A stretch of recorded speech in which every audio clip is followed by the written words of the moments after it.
Hey, what's up everybody? Morph here with some more Voidling bound. Today I have the true one-shot build. Yep, you can use it in the Abyss. It works all the way up to all the way as deep as whatever you want to do. This build is actually really fast at clearing. I was able to get to level 100 of the Abyss a lot faster than my other builds. Probably like 1/3 the time. That's how much more powerful this build actually is. It can work on other Voidlings. It doesn't have to be the enemy, but we're using the enemy for this one specifically. Alright, but there are just some perks that you're gonna need to have on other Voidlings depending on what's missing, right? So let's get into it. Okay, let's go to the splicing station. That doggy went to the wrong thing. Alright, here we go. My enemy. You don't need to do that. Not too important here. With the modules, it's a little bit important. You want, honestly, you could get, you could change this one to put more STR, but I like it in agility just for that extra crit chance that we're missing.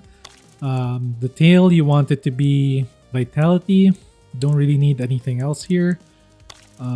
For the shoulders, STR is really good. For the mask, of course, recuperation is your friend. For the abilities, I like it as plasma base for this one, especially because we're not really using our abilities to deal the most damage to the enemies. It's actually a perk that is dealing most of the damage on this build. Our abilities do help, however. Okay? Speaking of abilities, our primary is going to be the bouncing shock. This is very important for this build. You might need something similar in a different Voidling to make the build work the way it's supposed to. Next, you want to put a cyber element on this thing because it can hit flying enemies. Most of the enemies that are flying are crystallines and genbots, so it's really nice to have this for those enemies. All right, next up, your secondary ability. You can use whatever you want really if you're using vampiric perk. I just don't like the stress of having that burn on me and me needing to, like, although you're supposed to like move as fast throughout the map, but I just don't like that stress of having something ticking away at me. So I like to just use transfusion and I use slashing sweep. If you want anything else, you could use something else if you really want to, but all the others are kind of alright. Nothing really too amazing anyway, so slashing sweep is good. And then you put organic because it's like strong against the other two that you already are not strong against with your primary, so it's like balancing it out. Next, finally we reach the perks, which is the main part of the video. Let's get the first one out of the way. Transfusion, this is the way I heal. You could use vampiric if you want to, but transfusion is the one I like more. Alright, next up is, let's just talk about the strongest or probably the most broken perk in the game. Exorcism is absolutely powerful. It is probably the best perk in the game, no cap.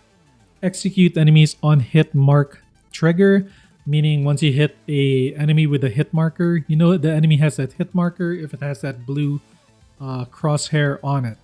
That means you're supposed to hit it with whatever ability that deals damage and the effect is gonna pop. For this effect, it automatically executes an enemy that is not an elite or a boss. So the trash mobs just get one-shotted and the elites don't get one-shotted. However, they do in my build, but instead, they take a burst of damage instead of being executed.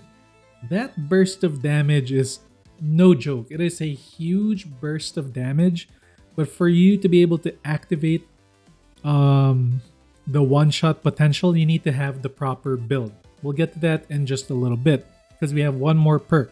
So you might be thinking, how the hell do we get the hit marker to work? When does it show up? And killing an enemy applies hit marker to a distant enemy.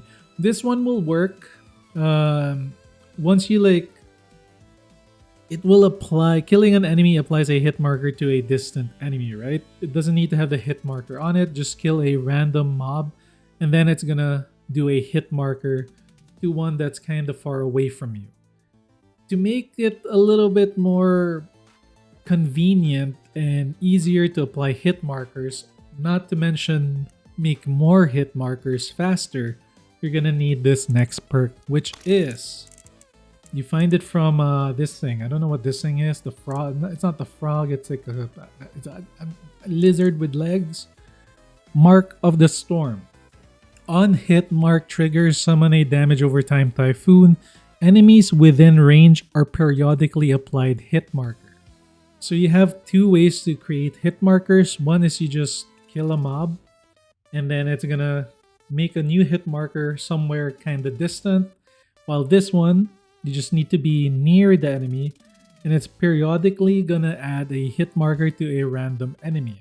So the way the build works is, instead of you having a slow uptime of hit markers, it's a lot faster because you have two things applying it rather than one. Plus, that storm you see right there, bro, that storm is really strong. You can see it right there. It's dwindling away on the HP. But imagine 8 of those things stacked up on top of each other. It deals a lot of damage really, really fast. Especially when you, later on in the deeper levels where you have to fight a lot of elites and there's like a lot of trash mobs. Those clouds are just going to be all over the place. And, it deals a lot of damage. And it also works against the boss. It will also dwindle away at the boss HP during their invulnerability phase if you're not able to one-shot it. Because, unfortunately, it is not a 100% chance to one-shot the boss. There are going to be times where it's not going to one-shot. Because it's part of the stats building, right? So that's the splicing section. Now let's talk about the stats. Okay, here we go. This thingy mabob right here. So first of all, you want to breed an exceptionally athletic Voidling. Doesn't have to be anime, it can be whatever. SDR, because you want to be able to have a lot of attack power and crit damage. And agility, because you want that crit chance, because as you can see, I have over 1,000 critical damage. That burst of damage from that execute hit marker perk can crit. And that's where that big burst of damage gets multiplied by times 10 because it's 1,000. Yeah, that's where it becomes really, really powerful. To be able to get that 1,000 crit damage, you're going to need Blunt Force. As you can see, it gives me 592. To counteract the negative 50 crit chance, you need Critical Eye and Crit Chance, obviously. This slot right here is a flex catalyzer. You can change it to whatever you want. If you want more HP, put more HP. If you want more fire rate, put more fire rate. I don't know why, but you don't need it. But if you want more attack, you could. Honestly, if I wanted to be more of a glass cannon, I would put attack power instead of whatever I have on it right now, which is solid muscle. It gives me an extra 6 attack, making me 38 attack power, which is pretty damn strong as well. Now for the last slot, it's also kind of flex if you ask me. If you want to be slower on the map, but be a little bit more powerful, you could put more attack power and do more bursty damage. The thing is, especially if you find a purple one of this one, I like being able to run around the map faster. Being able to clear those maps where you have to do these objectives, it gets annoying after a while. But if you have the speed, it's not as tedious as, just going through it again and again and again. And it's slow, you have to get there. Speed helps with that. It makes your clearing faster, so speed is pretty good. Even though it doesn't do anything damage-wise or survivability-wise. That's my opinion. Pretty right about that. Okay, so there you have it. I don't need to show you guys the enhancers. Just check out my old anime video for that. But yeah, this build is ready to go. It can be used on a lot of other Voidlings. I just prefer the enemy because the enemy has that bouncing projectile thing. Plus, it's a doggy thingy. It's cute, whatever. I like it. If you guys like this video, don't forget to leave a like, comment below. Let me know what you think. I think you guys will like this one.